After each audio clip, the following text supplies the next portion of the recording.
ang simula ng pagpasok ni Soho mag-isa sa loob ng dungeon. At mukhang handang-handa na ang mga teammates ng ating bida na mag-level up dahil sa chapter na ito, ipapakita ang dahilan kung bakit ibinigay ni Jinwoo ang Shadow Dungeon Key kay Bero at ang pagbalik ng memories ni Eugene-ho upang tulungan si Soho na makapag-level up kaya hindi napigilan ng CEO na mapaluha nang naalala ang pinagsamahan ng matalik niyang kaibigan kaya huwag na nating patagalin pa. Let's go! Nagsimula ang chapter na ito kung saan ipinakilala ang isang laro na may pinaka-concurrent login at lampas 12 million na user, isang big hit virtual reality game na hindi pa natatalo sa kanyang top spot mula nung nai-release ang game na ito 4 years ago. Ang virtual game may tinatawag na Beautiful World.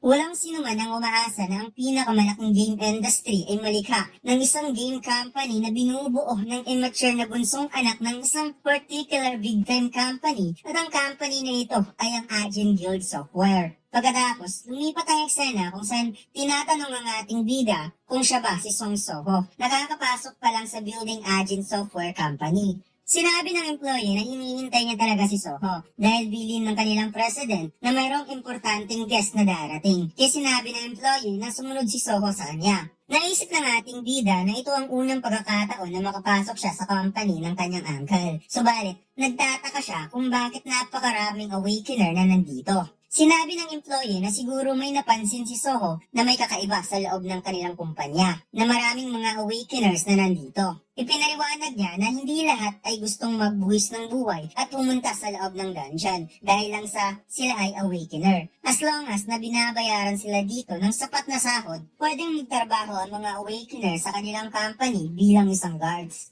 Kaya napatanong si Soho kung ano naman ang magagawa ng mga hunter sa isang game company. Nasagot naman ng employee na nagkataon rin na mayroong project na dinedevelop at syempre hindi niya masasabi ang buong detalye. Kaya napaisip ang ating bida kung gumagawa ba ang company na ito ng isang game na related sa mga hunter. Nakapasok na si Soho sa office ng CEO at nakangiting sumalubong si Jinwoo sa kanyang pamangkin since matagal na rin nung huli silang nagkasama at napatanong siya kung kailan nga ba sila huling nagkita. Sinabi ni Jinwoo na mula nung nangyari ang insidente sa Korea University of Arts at ang balita na nagkaroon ng awakening si Soho ay sobra talagang nag-aalala ang auntie ni Soho sa kanya. Kaya humingi ng sorry ang ating bida na hindi niya nagawang makapag-contact dahil maraming nangyaring kakaiba sa kanyang buhay lately. Umupo si Jinho at napangiti dahil still hindi pa rin siya makapaniwala na sobrang nag-grown up na talaga ng gusto ang kanyang pamangkin mula nang huli niya itong nakita. Kaya napangiti na rin si Soho dahil kung tutusin, nasa edad siya na mabilis lang talaga mag-grown up.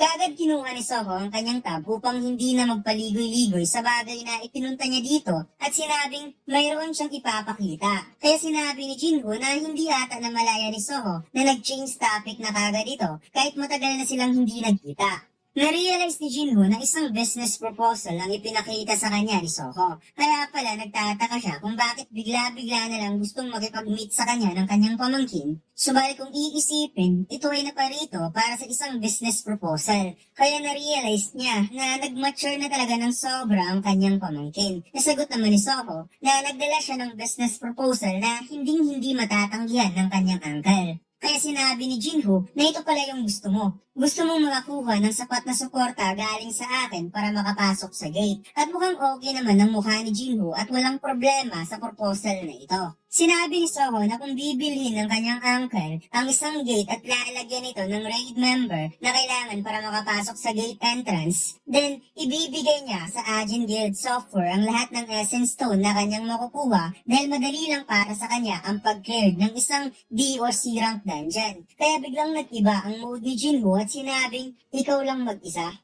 Di ba isa kang E-rank awakener? Paliwanag ni Soho na mayroon siyang paraan para maklear niya ang dungeon na mag-isa lang. Wika ni Jinho kung alam ba ni Soho na siya ay isa ring awakener. Siya ay isang D-rank awakener. At mas lamang siya ng kapangyarihan subalit hindi sapat ang kanyang lakas para pumasok sa gate. At sinabi niyang marahil na parito ka dahil gusto mong magsagawa ng legal na paraan para makapasok sa gate mag-isa. Dahil siguro inisip ni Soho na ang kanyang mga magulang ay involved sa mga gate during catastrophe. Kaya kung patungkol dito ang business ni Soho, gusto niyang maghintay muna dahil mayroon siyang commission hunter para dito.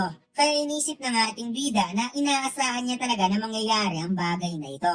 Sinabi ni Vero kay Soho kung sigurado ba ito na sasabihin ng lahat na tugon naman ang ating bida na sasabihin niya dahil ang kanyang uncle lang ang pinagkakatiwalaan niya. Biglang nagulat si Jinho sa pag-iba ng aura ni Soho at sinabi ng ating bida na siya ay isang awakener na kayang mag-level up. Bagay na ikinagulat naman ni Jinho kung ano ang level up.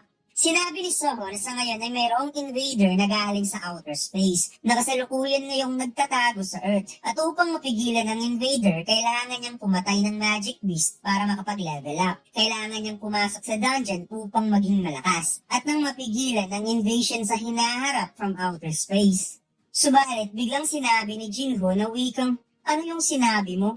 So, narinig mo ba ang patungkol sa solo leveling project kung saan parang naguguluhan si Soho kung anong pinagsasabi ng kanyang uncle na wikang, anong solo leveling? Napatawa si Jinho at sinabing alam niya na isa lang itong prank. Patungkol ito sa pinasok niyang gulo sa paggawa ng isang nakakatawang request. Mas lalong tumawa si Jinho dahil ang sinabi daw ni Soho kanina ay ang single player game na pinoproduce ng kanilang company ngayon lang. Ito ay isang story ng isang awakener na may kakayahang mag-level up na galing sa E-rank awakener na pwedeng lumampas sa isang S-rank awakener na sa huli, siya ang magiging pinakamalakas upang protektahan ng mundo. Tugon niya, wala ng punto kung ito ay isang confidential. Kung sinabi lahat ng kanyang employee, siguro dahil si Soho ang pamangkin ng kanilang president. Samantalang naisip ni Soho na mukhang story ata yan ng kanyang ama. Sinabi ni Jinho kung gustong mang-prank ni Soho matapos marinig ang kanilang confidential project sa kanyang employee, well, hindi ito magtagumpay.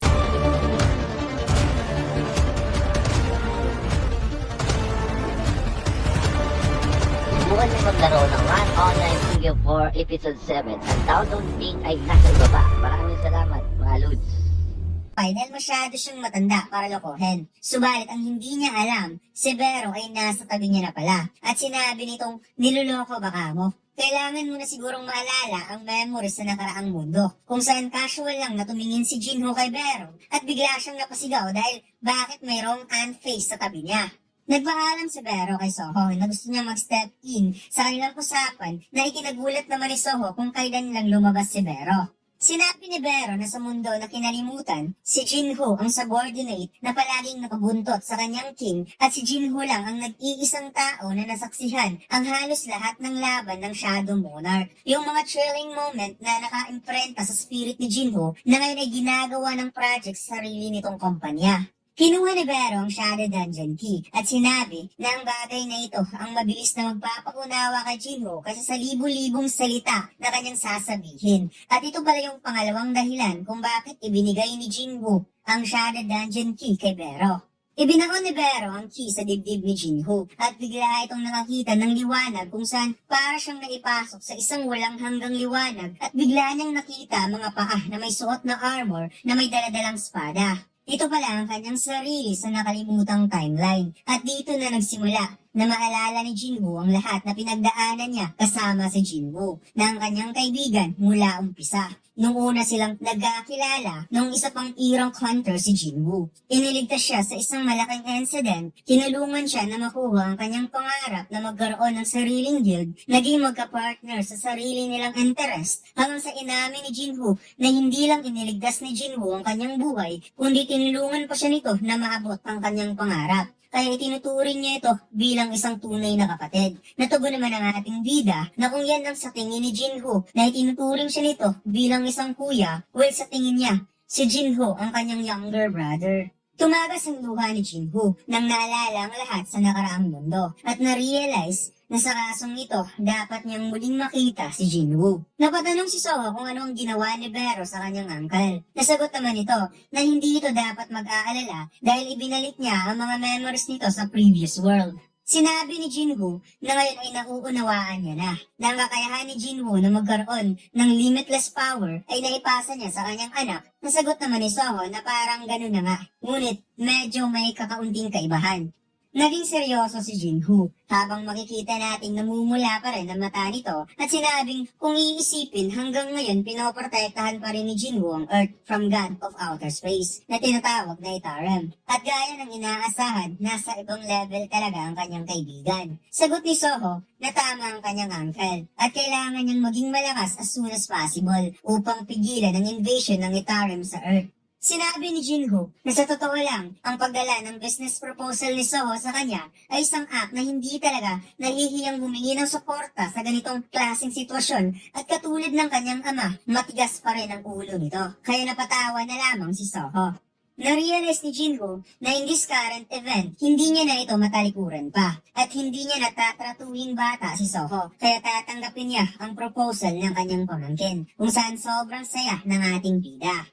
Maya-maya, inisip ni Jinwoo na isa lang ang ibig sabihin nito. Muli na namang haharapin ni Jinwoo mag-isa ang napakahirap na pagsubok. Subalit ang makita kung gaano nito kagusto na may balik ang kanyang memories, ibig sabihin, binibigyan siya ng chance na tulungan niyang muli ang kanyang kaibigan. Kaya sinabi niya, siya na ang bahala dito, gagawin niyang lahat para tulungan si Soho.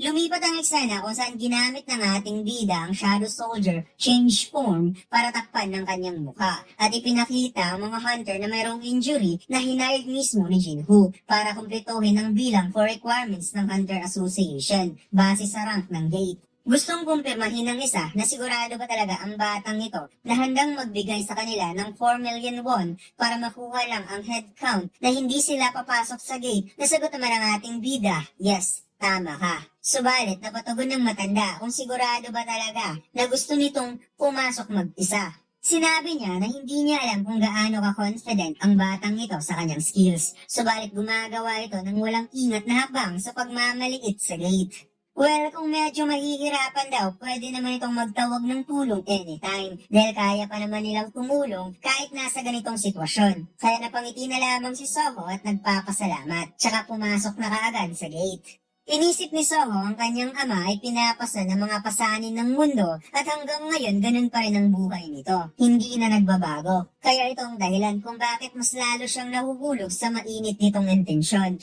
Kaagad tinawag ng ating bida si Lady Essel, Gray, at ginamit kaagad ni Soho ang kanyang Vulcan Horn Gunlet kung saan bumungad kaagad sa kanilang harapan ng 5 naglalakihang golem at makikitang handa na rin ang ating mga bida. Kung kaya't inisip ni Soho na hindi siya papayag na bubuhatin ng kanyang ama mga pasanig mag-isa at sinabing, let's start leveling up. At dito lang nagtatapos ang ating kwento mga lads. Huwag mo sanang kalimutang mag-like, comment at mag-subscribe sa ating YouTube channel at mag-follow sa ating Facebook page. Salamat!